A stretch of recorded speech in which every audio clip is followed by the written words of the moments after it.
Hi everyone, काफ़ी दिनों के बाद मैं जा रही थी घर। और घर जाने के पीछे मेरा सिर्फ एक रीज़न था। मुझे आ रही थी अपने घर वालों की बहुत ज़्यादा याद। बिकॉज मैं रामपुर में डिस्ट्रिक्ट कुल्लू वाली साइड रहती हूँ, जिसकी वजह से मुझे पुल क्रॉस करके घर जाने के लिए दूसरे साइड जाना पड़ता है। और सतलुज की दूसरी तरफ से दिखता है मेरा रूम कुछ ऐसा। 8-10 मिनट चलने के बाद मैं पहुंच गई थी रामपुर मार्केट। पहुंचते ही मैं जल्दी जल्दी गई बैंक, क्योंकि बैंक में भी लंच टाइम होने वाला था और मुझे मम्मी पापा की पासबुक एंटर करवानी थी। पासबुक एंटर करवाने के बाद मैं चली गई थी सीधा बेकरी, क्योंकि मुझे हो रही थी बहुत ज्यादा मीठा खाने की क्रेविंग। कप केक्स पैक करवा के उसकी बिलिंग करवाने के बाद मैं निकल गई थी सीधा गाड़ी की तरफ, क्योंकि पापा को भी बाजार में बहुत सारा टाइम लगना था।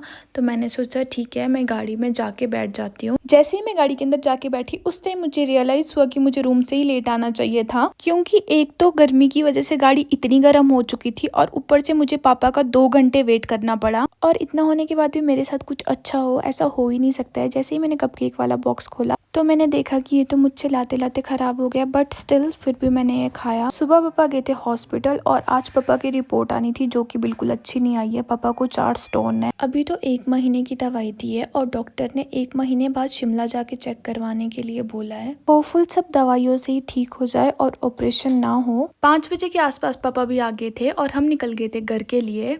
इस दिन मैं लंच और ब्रेकफास्ट करके नहीं निकली थी। रास्ते में खाए थे मैंने 2-3 मोमोज। गाड़ी में रामपुर से मेरे गांव पहुंचने में लगता है सिर्फ 1 घंटा। 1 घंटे बाद मैं पहुंच गई थी अपने गांव, क्योंकि मेरे घर से रोड जाने के लिए आधे घंटे का टाइम लगता है। तो आधे घंटे बाद फाइनली मैं पहुंच गई थी घर। पहुंचते ही सबसे पहले गई मैं वॉशरूम, उसके बाद मैंने शूज खोले। आज के लिए इतना ही। Thank you so much for watching guys. Bye, love you all.